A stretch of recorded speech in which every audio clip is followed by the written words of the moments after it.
Driver. ఇళ్ళ పని కానుంచి ప్రతి కంపెనీలో పనిచేసిన సార్ నేను. ప్రతి పని ఎక్కడ చేసినా కూడా వాళ్ళకి అవసరం ఉన్నన్ని రోజులు ఉంచుకున్నారు, తర్వాత తీసేసిండ్రు.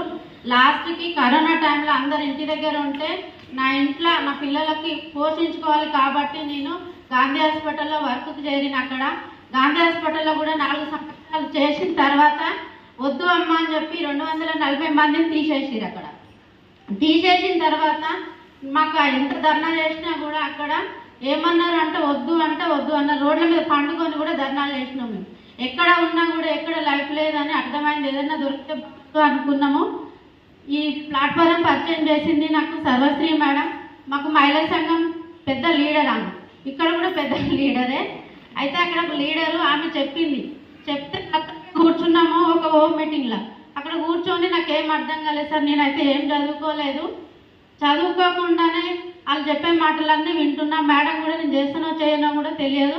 అట్లా నేను మేడం మాటలు విని మేము మా అమ్మకి 4 ఆడపిల్లలం సార్, నేనే పెద్ద ఆమెను. కానీ అందరము మేనోళ్ళమే. మా నాన్న చనిపోయిండు, మా అమ్మని చూసుకునే వాళ్ళు ఎవరు లేరు.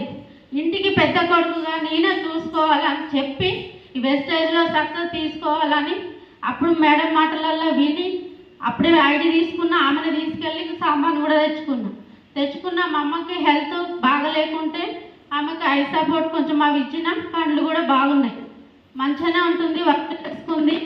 అట్లానే నేను టీం వర్క్ చేసుకుంటూ వెళ్తున్నా సార్. ఇప్పుడు నేను ఫస్ట్ ఇన్కమ్ 263 రూపాయలు, మొన్న లాస్ట్ వచ్చిన ఇన్కమ్ 29,215 రూపాయలు.